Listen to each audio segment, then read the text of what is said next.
There were the anti-porn feminists, Right. and then eventually we became what we called the pro-sex feminists.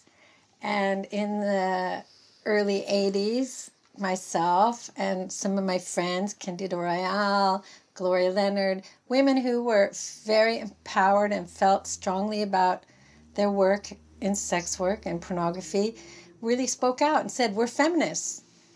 And we like porn, or we like making porn, and we're doing it because we want to. And no, we are not victims.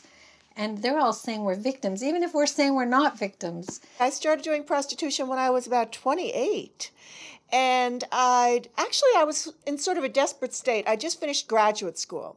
I went to study with Anne Sexton. She's a very famous American poet who committed suicide while I was there. So I had a bleak academic career, and, I was always an iconoclastic artist, and I wanted to sort of live differently and live freely, and I was looking for a way to not work 40 hours a week. So I just decided, I was just desperate one day, and I just decided, why not just try prostitution? I remembered Ernest Hemingway. He went off to war and he wrote about it. So it was very reasonable that I should try prostitution and then I'd write about it. So combination of the spirit of adventure and desperation. When I first started, I went to work in a massage parlor in the seediest neighborhood, very seedy massage parlor.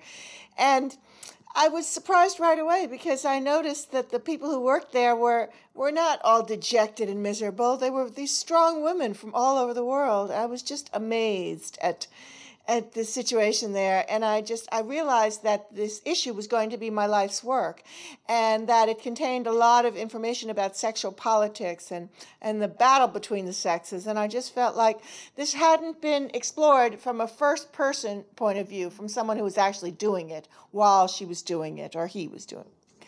So I just decided that was going to be my life. I realized that would be the center of my life.